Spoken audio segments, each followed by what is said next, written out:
for whatever it's worth, like no matter what time we call it quits, if it's like 4 a.m, I'm still gonna come home. Yeah. I'm always that type. Like my parents are always like, just stay over, just stay here. Randall used to do that too when I would come over. Like him and her, him and Tina would just be like, we got the futon or we got the whatever. You can crash on the couch. You can crash here. And it'd be like 3 a.m. I'd be like half awake after we beat Lost Vikings. I'm like, no, I'll drive. And then like I literally don't remember half of the drive home. I'm like, yeah, that was probably a terrible fucking idea. Dude, and that was like we weren't drinking at all. Like I was at that point. I didn't drink at all. So I was just like purely tired, but I was like, I do not remember that drive. Like I think back to like high school and how many drives I basically slept in the car drive there. And I was like, that's terrible. That is such like, I should have died. Like, oy.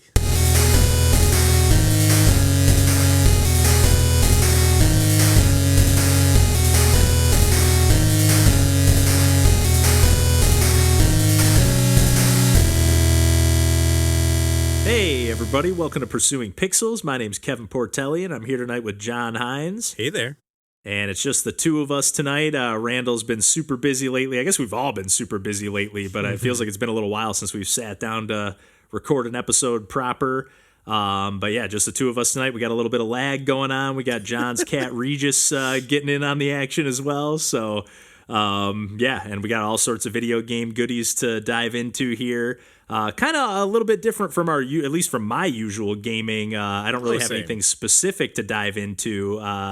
John and I, we've mentioned our buddy Mikey, the drummer of our band, and he's getting married coming up here soon. So we all went, not just us from the band, but like a bunch of Mikey's, friends, everyone from the wedding party. We all went out to Tennessee for a long weekend and hung out in the mountains and did all sorts of stuff. Actually, we did a ton of cool stuff. Went and checked out some caves or a cave. Mm-hmm. I don't know, went all around, went out to eat a few times, whatever, just enjoyed getting away from our day-to-day lives. And then pretty much every evening, though, I feel like we sunk up. And actually every morning as well. I feel like every morning kicked off with like people gaming and getting situated until everyone was ready to roll. And then every night would wrap up with a little more of like a competitive game session.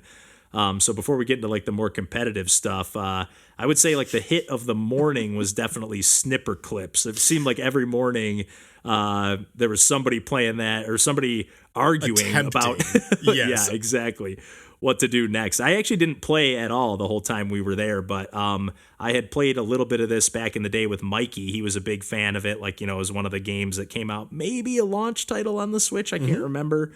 I think so. It was one that I never picked up and never even really compelled me all that much, even when I played it with Mikey. But watching it this time around, I was like, man, what was I thinking? I need to get this game. Like, it was kind of the perfect setting for, people goofing around. It's definitely a game where you're like, you're working cooperatively, but you're also to sabotage each other. It's a great chaotic co-op game.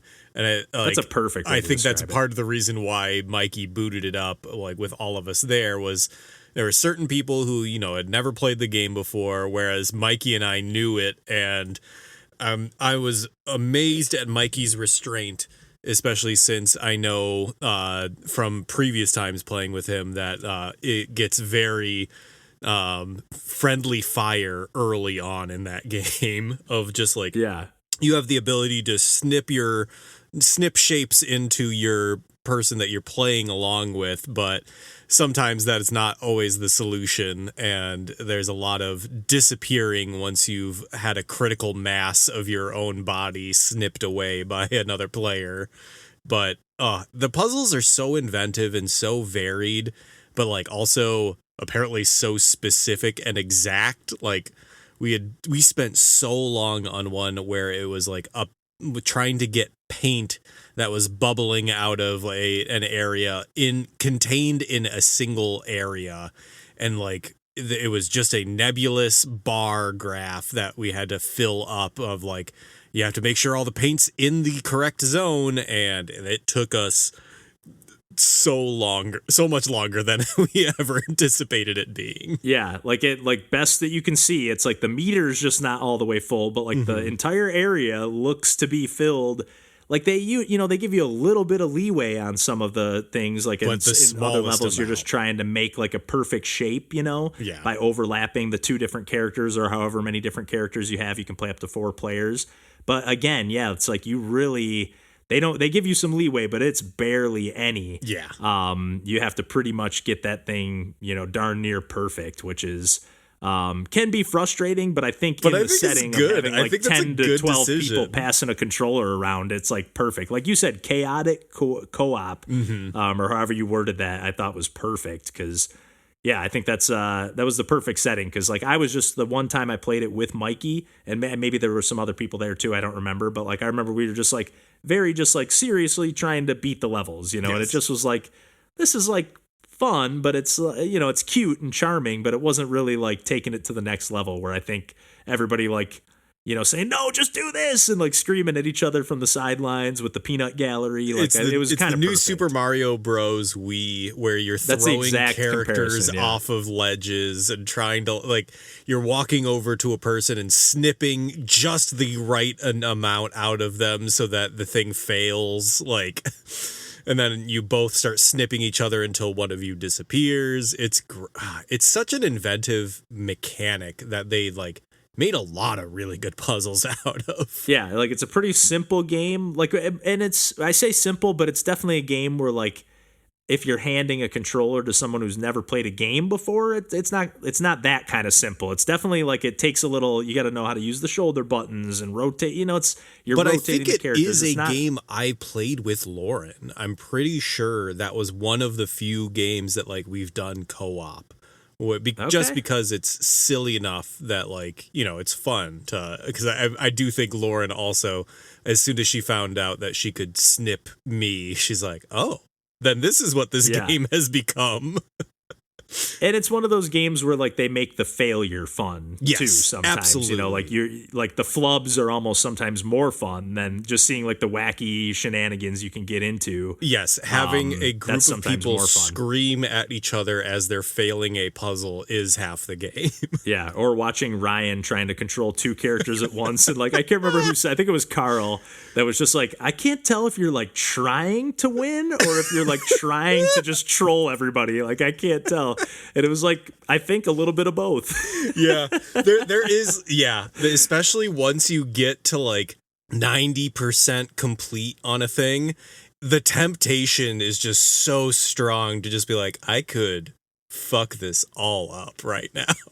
Like, I am a load-bearing component to the success of this puzzle, and I could throw a wrench into it. Yeah, it's just perfect when you got the right group of people. I feel like, yeah, there's always going to be someone, especially if you're playing 4 players, like one person that's dedicated to beating the level and one person that's dedicated to fucking with everybody. And I feel like that's just the perfect recipe for a great time. Oh, it's so fun. Like I said, I didn't even touch a controller for 1 second while we played this game throughout the trip, and I had so much fun watching it. It was a blast.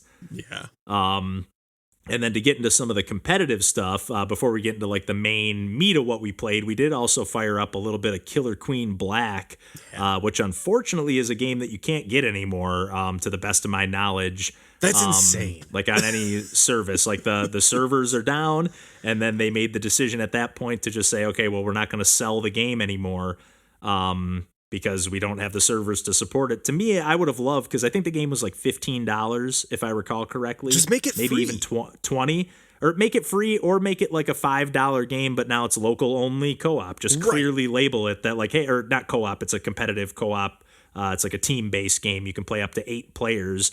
That was the thing I was the most impressed about, is you can hook up to 8 Pro controllers. We had a few Joy-Cons in the mix, but I thought they were like making that work by like, okay, you can hook up 8 controllers because you can hook up 4 Joy-Con sets. Right. But at one point we went into the settings and like, oh man, you can hook up more than 4 Pro controllers. This is awesome.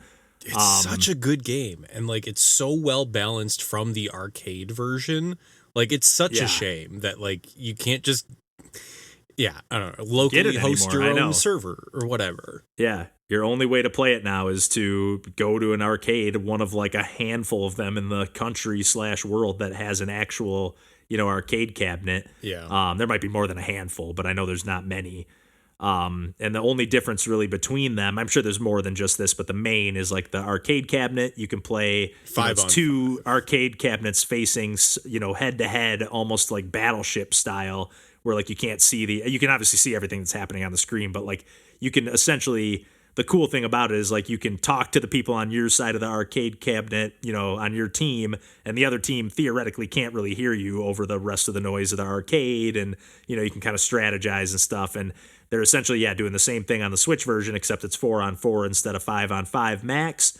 But it's the same general mechanics. You got 3 different ways to win, that's the main thing that makes this game shine, is that you can always like sneak away with one, I I didn't realize the queen only had 1 life left. If you kill the snail queen was 3 so times, close the whole time. Yeah, so you can one of the weird ways to win is you can there's usually a snail, or there's always a snail on the level starting in the middle, and one of the characters, it's like a side-on single screen arcade game, and we've talked about this game in the past before, way back when, but you can jump on as one of the sidekick characters and ride that snail slowly to your side of the screen, and if you get it all the way over, you win. But at the same time, you can also gather berries and bring them back to your hive, or whatever it's called, and you can win that way if you fill all the slots, or you can kill the other team's queen 3 times, and I think that's the military victory. But you also have the choice when you grab those berries. You don't necessarily have to just bring them back to your hive. You can bring them to these doors that the queen has to mark for you to be able to go into them. As long, I guess they're neutral to start, but if they get marked by the other team, you can't go into them until they get switched over. But you can then turn into a warrior or a super fast character, a few different types of power-ups that let you either gather berries faster or try to help kill the queen, because otherwise the queen's really the only character that can attack. But this is a game too, where it's as long as you have a little bit of a frame of reference for video games, you can hand someone a controller. Hey, this is how you jump. This is how you grab the berries, and there's a little more complexity to it than that, but every person contributes to a victory, or has a way to be the person who gets you over the finish line. The queen has the highest mobility and highest attack, and has it their own way of winning by killing the other queen. But we've won so many times, as many times just from an economic victory or a snail victory, and that's just someone doing their role in the how the push and pull of the competition is going, and it's unique every single time. Playing as the queen or playing as the drone bees, every time I would be oh, other people are focusing on this, then I'll focus on the snail this entire run. And it's there's always a good reactive strategy that emerges from every single game. It's such a good game. It's so well balanced. It really is. And that 3-tiered or whatever victory system, or whatever you want to call it, the 3 different ways to win. It's just the perfect amount of things to you can't focus on all 3 of them at the same time. So you're always going to be distracted to at least one of them, if not 2.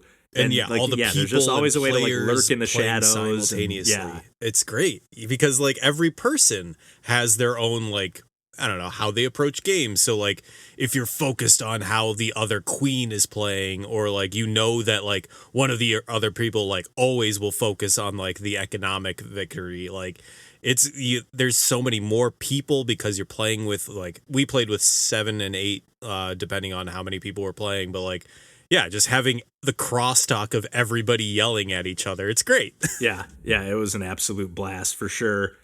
And then, to get into some more of the competitive stuff that we played and probably played the most of, I feel like this was the, Mikey's surprise for the trip. He busted out an original Xbox and a projector and a rigged up bed sheet over the fireplace. And over the course of the trip, we kept tightening it up and getting it a little better each night. But nevertheless, it definitely June ironed it for at shone one a point. Spotlight.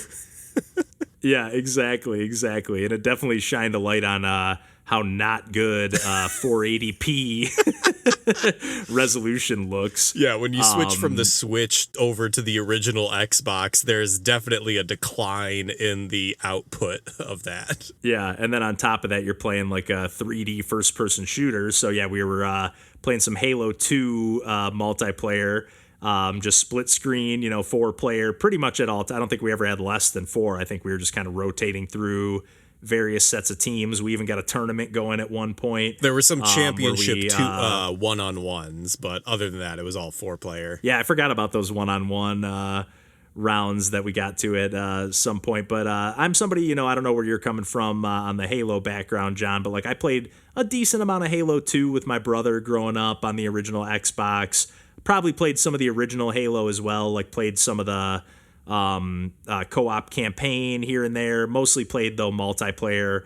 My brother would just absolutely torch me. He was pretty good at like certain games. Like he wasn't as like I could get better at a wider variety of games, but like for like sports games and shooters, any kind of competitive stuff, like my brother would just like dominate me. After a certain point, he's younger than me, but once he got old enough, it was just like, okay, all bets are off. I can't hang. And that was definitely the case with Halo 2. But for whatever reason, that game and SOCOM were the two games that I had the most fun, either watching him play or just playing, over time. But that's where I'm coming from with, Halo and Halo 2 in particular. But what about you before this trip and everything? That was my third time playing Halo. Period. Really? Wow. I mean, I had started I got the Master Chief Collection, spoilers for the later half of this episode, but I had started playing the original Halo campaign on the Master Chief Collection, but I legitimately did not play a first-person shooter until, excluding Chex Quest, which we've talked extensively on this podcast. But other than Chex Quest, I think the next first-person shooter I played was Metroid Prime. Okay. And that's not a typical first-person shooter. And yeah, definitely not a competitive one. Yeah. No, it would I played Halo at maybe a slumber party or at in grade school. And I realized very quickly, I was like, I don't know how to play these games. I was always terrible at GoldenEye, so I just would sit out because I just would be like a sitting duck. And that translated very much so into this trip as I cemented my place at the firm bottom of the standings. Well, you and me both, for that matter, man, because I feel like you and I were definitely holding down the bottom. I was kind of surprised that Glenn and Carl, once they dusted off the cobwebs, I was like, oh man, I didn't know. Yeah, once they definitely the had muscle some memory experience. came back for some people in a big way on the trip. Yeah. Yeah, Casey too. I was like, oh man, all of a sudden, I felt like there was a handful of people that were on our level. And then after a few rounds, it was like, oh no, people are good at Halo. But nonetheless, I was still having an absolute blast. I never was like, oh, I'll sit this one out. Where a lot of times when I'm playing those kind of multiplayer games or competitive stuff, I'm happy to just watch and spectate and just even with Snipperclips, I'm just like, hey, other people are having fun. I'm just happy to watch. Even when I would come home, when I was living with DJ and our old roommate Steve, I would come home, they'd be playing something, and I'll sit down on the couch not next to you, but I'll sit down on the couch, on the other end, and just kind of I'm just gonna watch and fiddle on my phone or play my 3DS and half pay attention while I'm watching what you're playing. I don't know. I like watching games, but with Halo 2, I was really looking to get into the mix, and it was making me think about Overwatch 2. Which we've been playing. That's kind of been our go-to, band hangout when we're, all across the country and whatever. This is the game we can play online. And I was like, I never get that feeling from that game. I pretty much am only playing that game to hang out with my friends. I'm I never have fun when I'm playing that game, and I never feel competitive. I feel like I'm just doing a job when I play Overwatch 2. I'm not good at it. Where at least I can play Halo 2 and just get my ass kicked and not be good at it. But I'm not failing at doing my job and letting my team down. So it's just way more fun to me. This kind of will just bleed into the next section, I think. I kind of figured. Yeah. Because what we did, I've been playing. Mikey has a separate group of friends that like he plays computer games with, and since he helped me build like my PC, I've started playing games with them as well. And so we booted up the Master Chief Collection when we came back from this trip, and like we were going into lobbies, and you have to install each game separately, so we could only play the versions of the game that like we had each installed. So like I hadn't installed Halo 3 because I've been going through the campaigns in order, and I didn't want this game to take up my entire Steam Deck. So yeah, like, I mean, it's cool that you can do it for that sake, like yes. that you don't have to install the whole thing in, hundreds of gigs or whatever, 120 gigs, whatever it would be. Yeah. But otherwise, it is like, when you're trying to sync up online, oh, wait, you have this one? I have this one? Right. So we were only pulling from Halo 1 and Halo 2 for like the games we played on the Master Chief Collection. And initially we started doing various like the standard modes that we had been playing, like and that were around since Halo 2. Like we did Slayer, which is you just have to accrue enough kills, and then Zone Control, where you have to be located in an area long enough for you to gain control of that. And we were doing these as teams on like the Master Chief Collection lobby. And the people who are playing in the Master Chief lobby are the best at that game. And like we got spawned into a team match in like Halo 1 where we were just getting annihilated. Like upon like respawn, we would just get headshot immediately, and like that was the entire match, was just us respawning, maybe moving 4 like paces forward, and then just getting headshotted. And it was like the same thing the next time we played another mode, where it's like, yep, this is just what online multiplayer is, I guess, for this game. And like we were mostly just like having fun of the absurdity of getting like continuously wiped without even having a chance to play in the game. But eventually we just started playing like as a like lobby ourselves, where we were just playing basically local multiplayer, and instantly we were having the same amount of fun that we were having on like the bachelor party, where it was like it's kind of just nice to play with your friends and not necessarily match with random people. Like the magic of us playing this game on the original Xbox was we were all in a room together, and we were all like, yelling at each other, or like creating narratives based on like matchups between us. And like that's the fun part of multiplayer, at least for me, in those games. It's like I had that one decent game where like I was like, oh, wait a minute, maybe I'm like getting good at Halo for a second, and then every round after that I like, it's almost like they always say like in golf, like you hit that one good shot and that's what keeps you coming back. Like, oh man, you shank it all across the course, but then you like stick one on the green and you're like on a par 3 and you're like,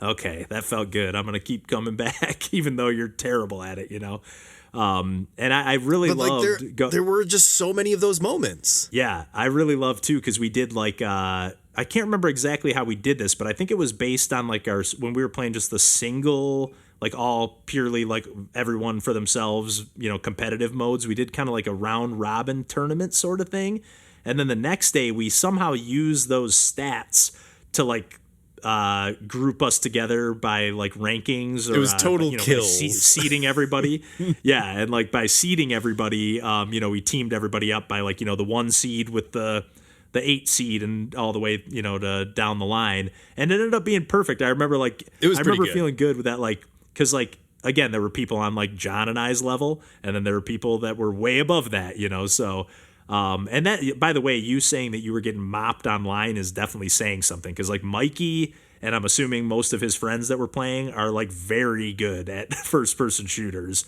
Ryan and Casey were on the Ryan's right on that same level. I didn't know. And Casey, it was clearly like, again, like he started off where I was like, okay, he's like a little better than me, and then like by the couple games later, I was like, okay, Casey's really really good. But yeah, I ended up getting paired with Ryan, and I remember just even feeling so good. Like Ryan was like, okay, like he saw that one good game I had, and he was like, okay, I'm down to get paired with Kev. And like I'm thinking like, fuck, man, I'm gonna bring him down. Ryan's got no chance. But just having that feeling of I had the same feeling of like, oh, maybe with Ryan, I might be able to like contribute just enough. Oh yeah, to pull this off. Let me tell you, pairing up with Mikey, I was like, hell yeah, I can run as cannon fodder and like distract people long enough for Mikey to take them out.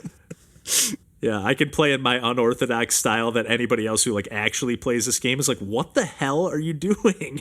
This doesn't make any sense. But all the different modes, like you were saying too, like either just like the zone capture, which they have that mode in Overwatch 2, right? And they have, I'm sure they have a capture the flag mode that we never play, but I love the way capture the flag works in Halo 2, just the way you have to actually like hold the flag and then you can only melee while you have it, and you know, I don't know, just like the way that game, you just feel totally like helpless, and then obviously like the meta strategy when we were playing whatever that skull ball mode is. Oddball. I forget what the actual name of it is. Oddball.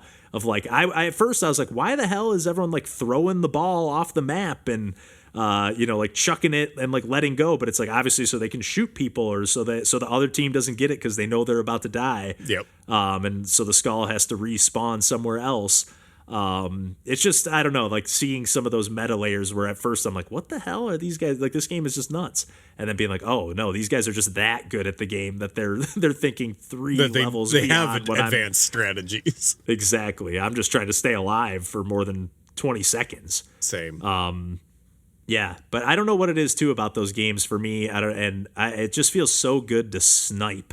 Whether it was with the like assault rifle where you got the one click of aim, like zoom in aim, or with the actual sniper rifle where you can get in there twice. Like I barely ever pulled one off, but when I got one, it just feels so good to snipe in a video game. I don't know, and it feels particularly good in Halo. Yeah.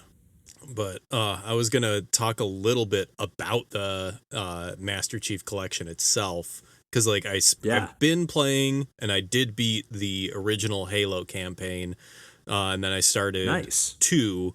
And I've also been purposefully playing on the original graphics, which is a, like, choice that you can make at any time during any level, really which cool. is kind of unbelievable that's an option. Like, you just press select, and then the, like, graphics change from original to like whatever the remastered or refurbished versions are.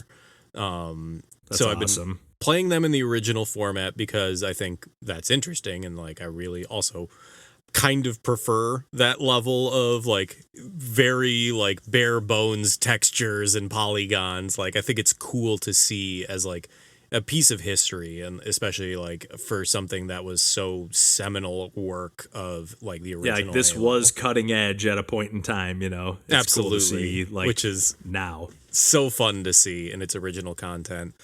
But there were a few things about the Master Chief Collection that like some of them are just like inconveniences, and other ones I like have actual problems with, like philosophically. And like part of it is like it's supposed to be this like compilation, and I've played a lot of compilation like video games on this, like for this podcast recently. Like I've been talking about the Sonic Origins collection and the various like Castlevania handheld collections. And so like they have different approaches based on like what type of collection is. Like the Castlevania ones have them as like standalone titles, and it's similar to like the Virtual Console on like the Switch, where you have like an option on the menu to start, and you boot the game, and it basically just runs the original ROM, and like you can, it's a self-contained thing that's emulating the original game. And then you have games like Sonic Origins where they add a little extra layer to it, or they've made some quality of life improvements to the original games. Like there's level selects or saving in the original Sonics, or you can play as Tails in the original one, or, you know, various like adding things. The spin dash, stuff like that. Yeah. Right.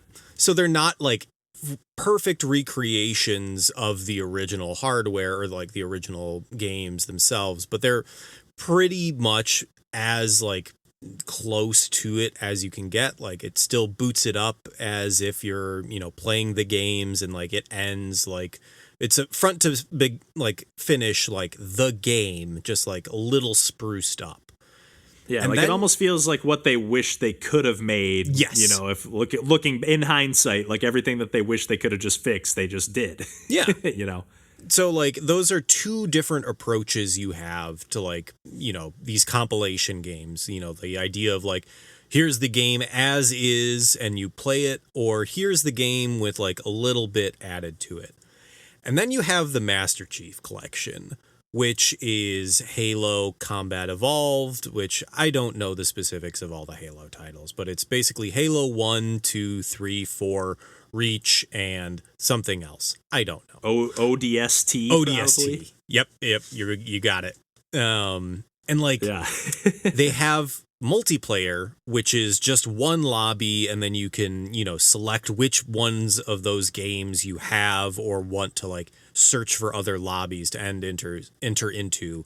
So like there's a reason why the multiplayer is separate from the campaigns. The campaigns are almost like flavor added on. Like they're not necessarily the main draw of the Master Chief Collection, even though it is still a like compilation like game of types. Yeah. But like you go into a separate menu to do the campaigns, and then the campaigns like have additional menus where you can save and pause or like resume from a file. So like they have this extra layer of abstraction in between the original games that you're playing, and they have the like updated graphics that you can switch at any time. So it's not obviously just running the original games on like an emulation software or something like that. Like they have changed the games kind of, but like it's really just seems like they've added another layer on top of it, and that layer is just like menus that don't quite always seem to be like exactly what you want them to be. Like the menu systems in Master Chief Collection suck. They're like very confusing. It's hard to tell where anything is, and they're not organized in a great way.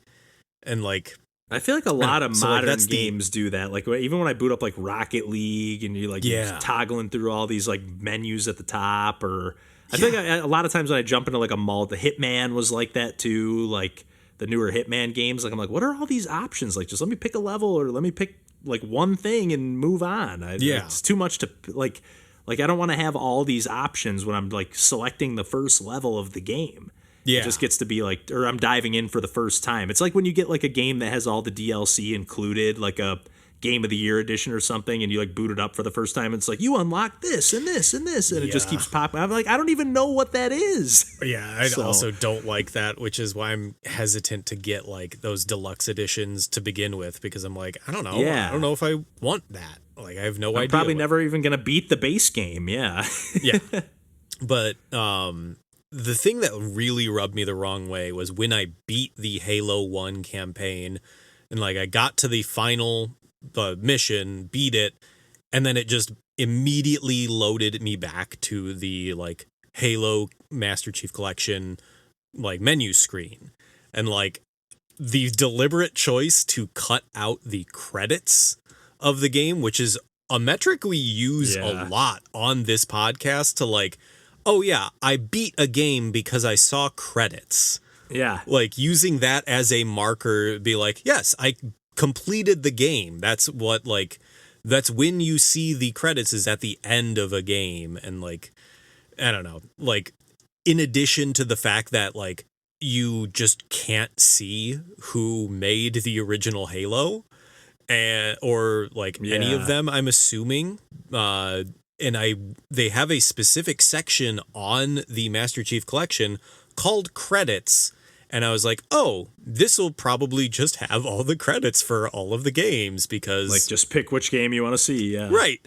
And it just leads you to a web page for like the Halo brand, and is specifically for the Master Chief Collection. So it explicitly cuts out the credits from all of the games that are in the Master Chief Collection, and just doesn't acknowledge it. And I'm like, that's fucked up. I don't like That feels like almost like I don't like it.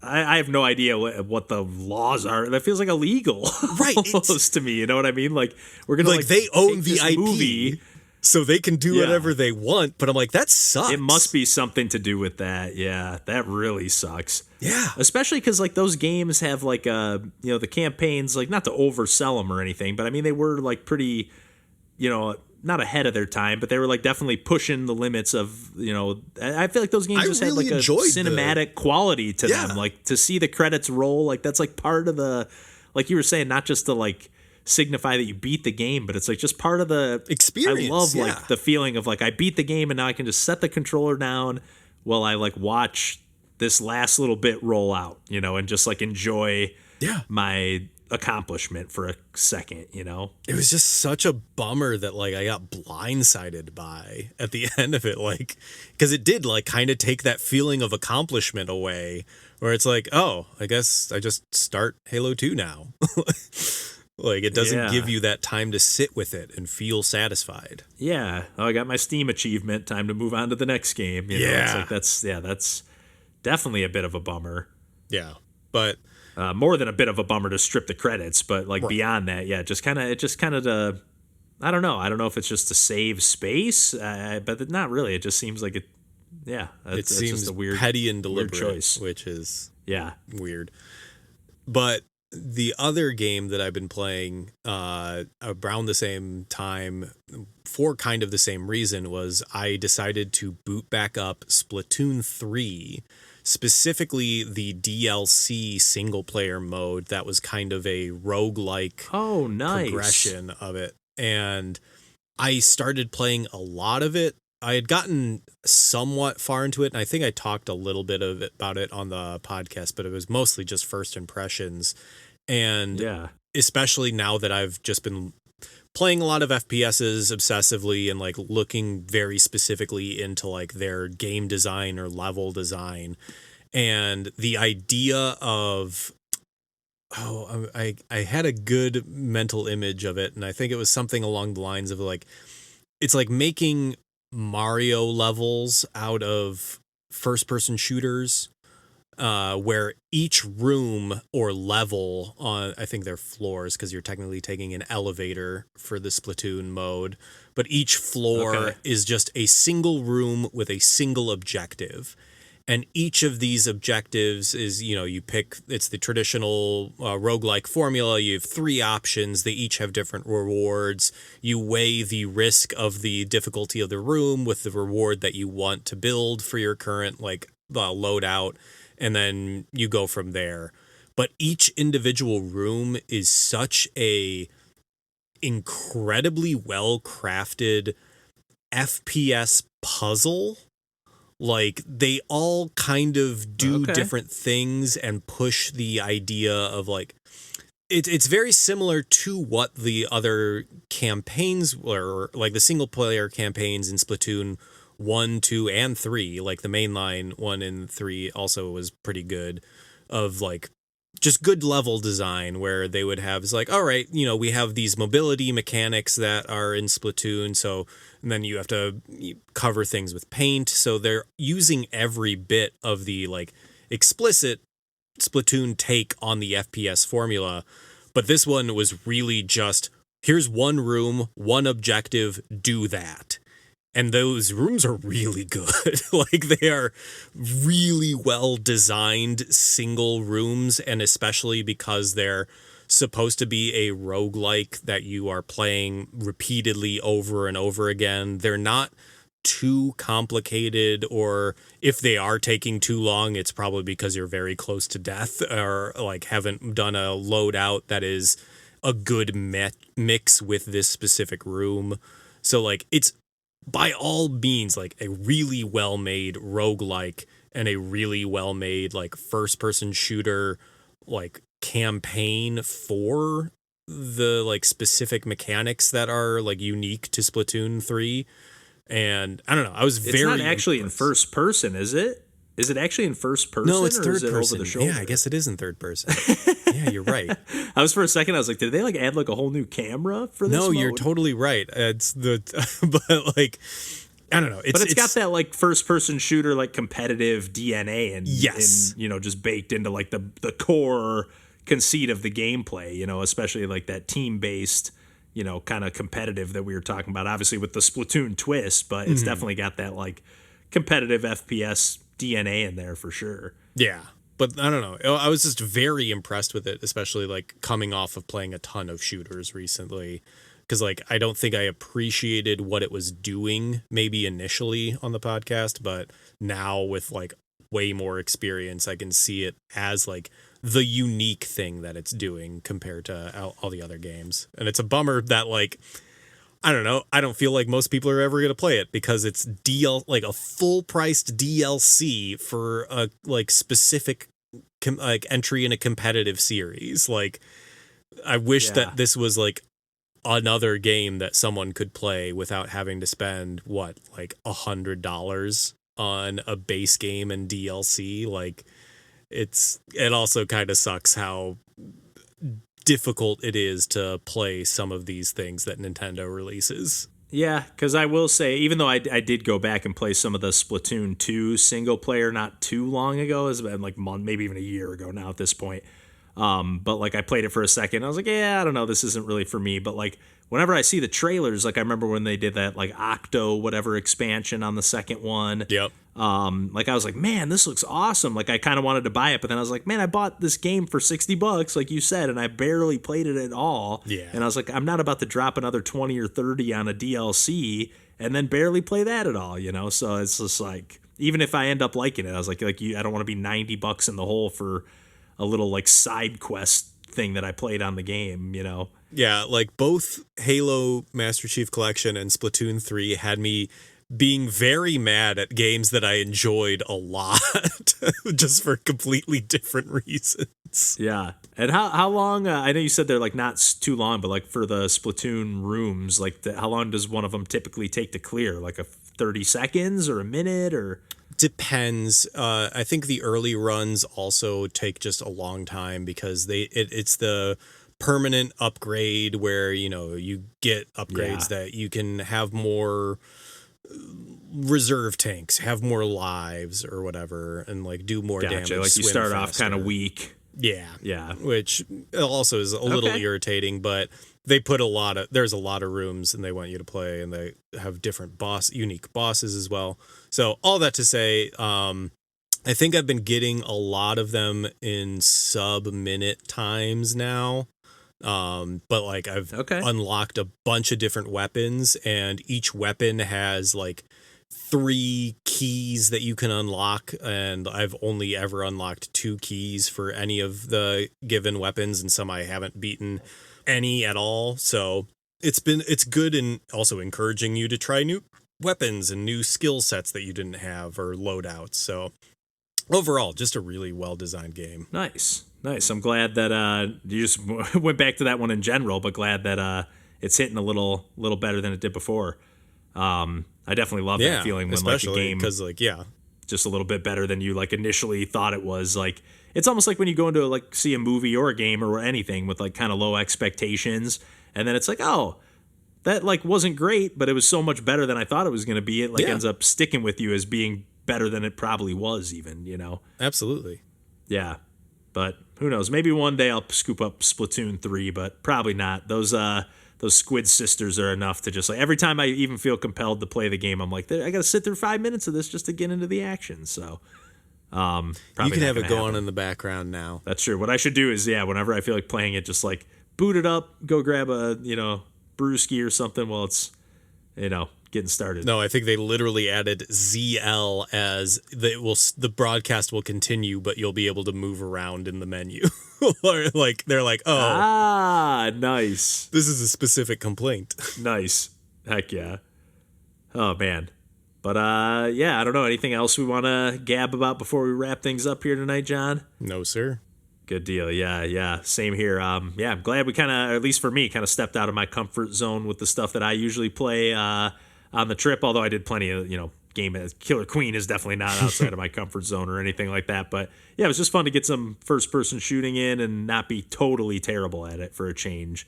And obviously fun to just get that like couch competitive, everyone in the same room. You just can't beat that. Online's great. I love that we can play games together across the country and everything and get, sessions in when we're not in the same room, but there's nothing that can beat being all in the same place. It's awesome. Absolutely. Yeah. But yeah, as always, you can find us on the internet at pursuingpixels.com. We're pretty much everywhere else. Just look up Pursuing Pixels. And yeah, I think we can leave it there. And until next week, we'll catch you then and take care. Bye. 1, 2, 3, 4. 1, 2, 3, 4. That's about the same. It like seemed perfect for a second, and then it kind of like did that digital robo voice. I like got where really it gets like excited. stuck for a second. Oh wow. And I was like, oh, all it took was disconnecting.